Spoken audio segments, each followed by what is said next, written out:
And you know, I honestly think this is the beauty about cooking, taking the simplest ingredients, but sort of elevating it with different techniques and flavors.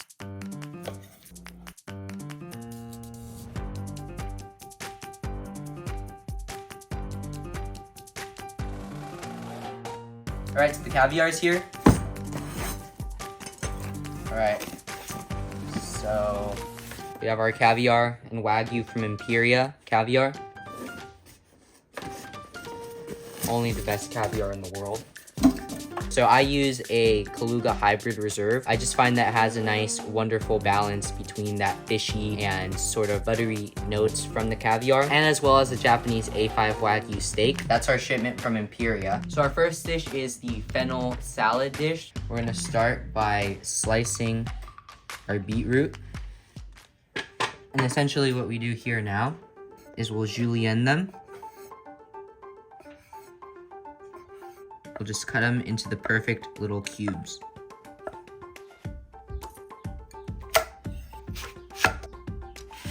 But I think fennel is one of those underrated vegetables. So very, very simple seasoning for our fennel. We'll do some Osmo Salt, nice little squeeze of lemon juice, a little bit of roasted garlic infused olive oil, and some black pepper. We'll go ahead and just mix that in. In the center, we'll go our fennel slaw. We'll remove the ring mold. We'll place on some microgreens. Place on some pickled radishes.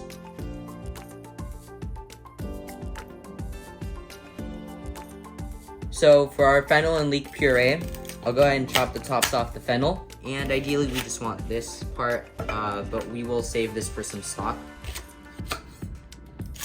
So now we'll go ahead and add our leeks and fennel into here, and I'll go ahead and cover that with a little bit of vegetable stock to simmer for about 30 minutes, and we'll go ahead and puree it, dollop of creme fraiche. So now after we went ahead and blended this, we're just gonna go ahead and strain it to get an extra smooth puree.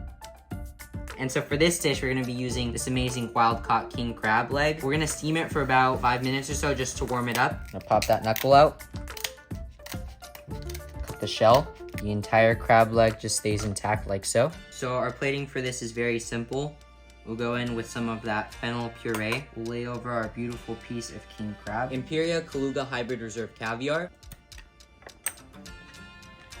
Beautiful caviar. That caviar has that nice buttery richness with the sweetness from the crab, and sort of that anisey flavor from the fennel really works together amazingly. We'll add on our garnishes. It's simple, but it's delicious. Chop the tomatoes for the lomo saltado dish. Want nice chunks of tomato in there.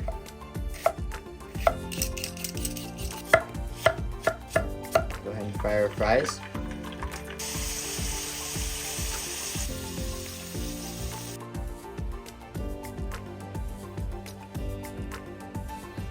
Dry aged ribeye, grass-fed.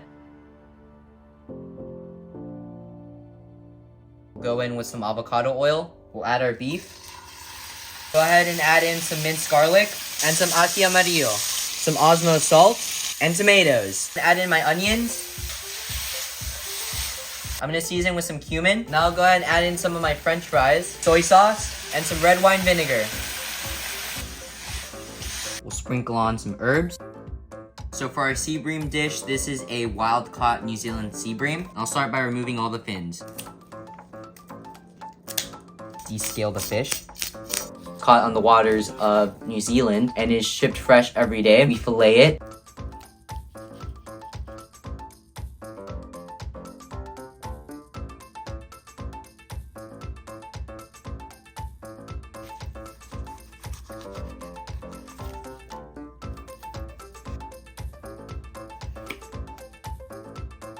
I'll run my finger through.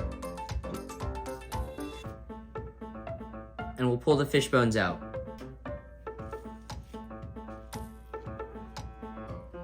Portion out our fish.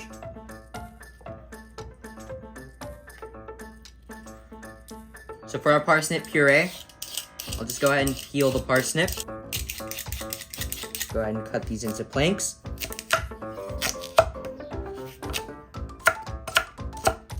Cover it in some vegetable broth.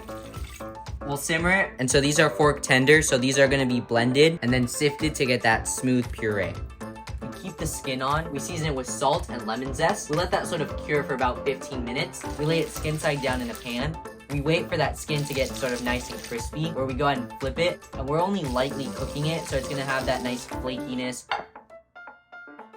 Plate our fish. Sprinkle on some microgreens.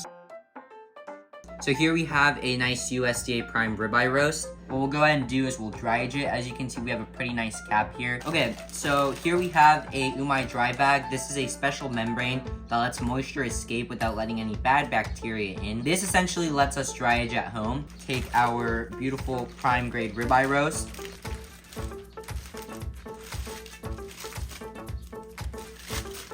Go ahead and insert that in. Now we'll go ahead and vacuum seal it. We'll place it on a wire rack and into the fridge for 45 days. All right, so 45 days later, we'll go ahead and cut our steak out of the Umai Dry bag. Slice through. So we'll just go ahead and remove that pellicle. So there we have a nice, perfectly trimmed, dry-aged ribeye. Here we have a standard USDA prime ribeye. This is something you'll get at a higher-end steakhouse. And as you can see, pretty nice and defined marbling and a pretty nice cap muscle as well. So we'll start by cutting a cube. So this is an Australian Wagyu ribeye, BMS score 9+. As you can see, it has some really pronounced marbling. So in my opinion, this is the perfect balance between an A5 Japanese Wagyu steak and sort of your regular average American beef.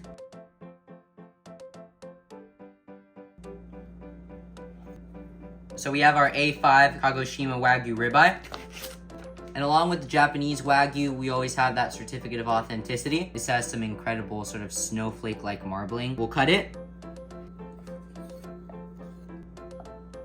So I'll just go ahead and season very lightly on all sides. And we want the flavor of the beef to speak for itself, so that's why I only salt.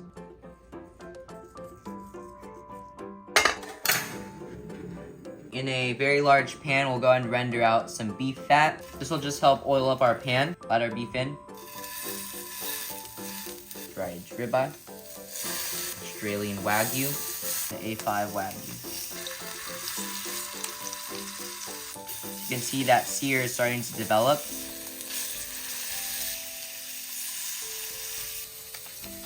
So we'll pull it off and we'll add it to a wire rack.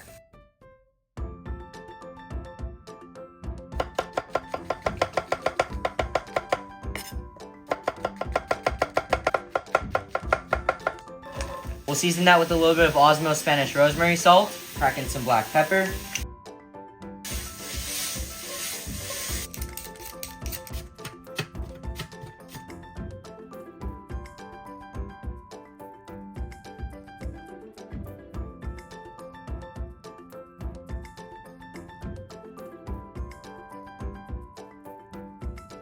And we'll put these in the oven at about 350 degrees until they're nice and crispy. Alright, so some boiling water for our creamed spinach. I'm going to go ahead and blanch our spinach. After about 1 to 2 minutes, we'll go ahead and plunge it in some ice cold water. Chop up our spinach.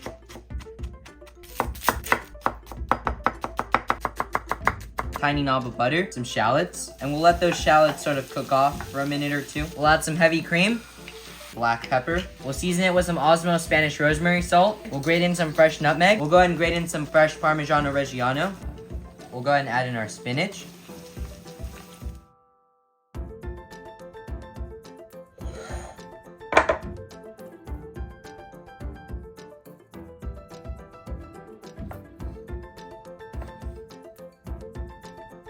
Those different types of beef, but also paired with these amazing side dishes. Some Osmo flaky black salt, as well as some Osmo roasted garlic salt. And in the center, some Osmo Spanish rosemary salt.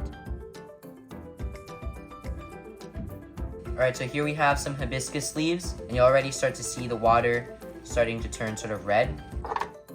I'll go ahead and pour it in. We'll add in a few ice cubes. We'll add in some bruised mint leaves.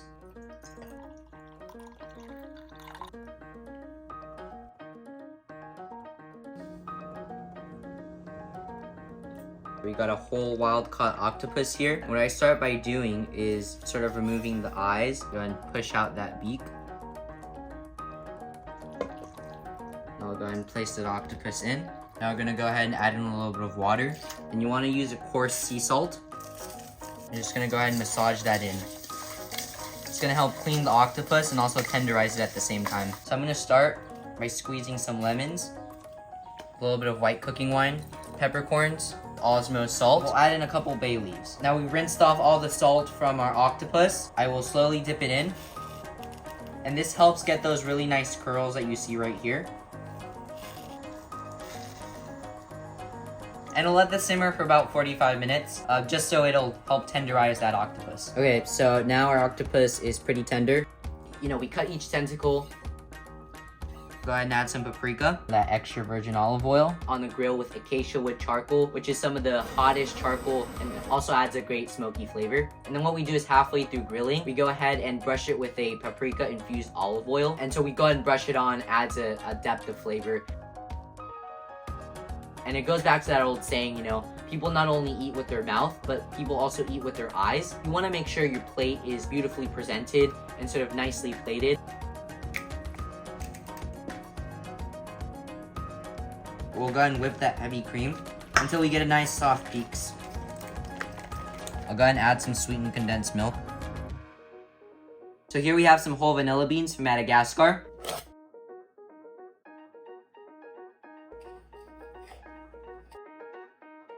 Go ahead and add our vanilla. Now we'll go ahead and add it to a freezer safe container.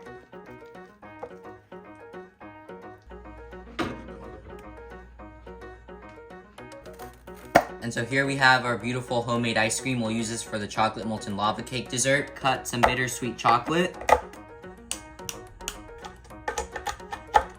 So in a bowl, I'll crack in 3 whole eggs.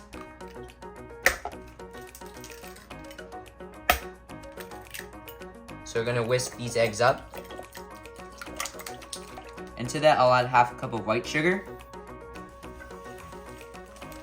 So now to a double boiler, I'll go ahead and add my chocolate over. Along with that, we'll add a tiny knob of butter. Go ahead and mix that. Let our chocolate slowly melt. So once our eggs are nice and sort of bubbly on the top right here, go ahead and add in the chocolate. Slowly, because you don't want to sort of scramble the eggs. So we're tempering our egg yolks. We'll add in our all-purpose flour, and we'll sift that in. So I'll go ahead and butter up some ramekins.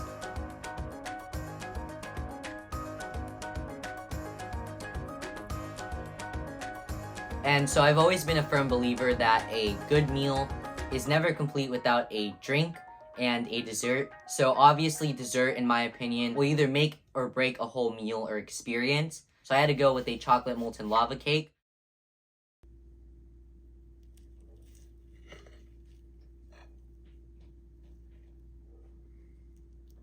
Creating, but also looking for improvement, and sort of perfecting those dishes where they are now is just absolutely amazing.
Finding those really high quality ingredients and sort of showcasing that in a beautiful way. All the work that goes into preparing these dishes, that's the beauty, and you know, let's do it again.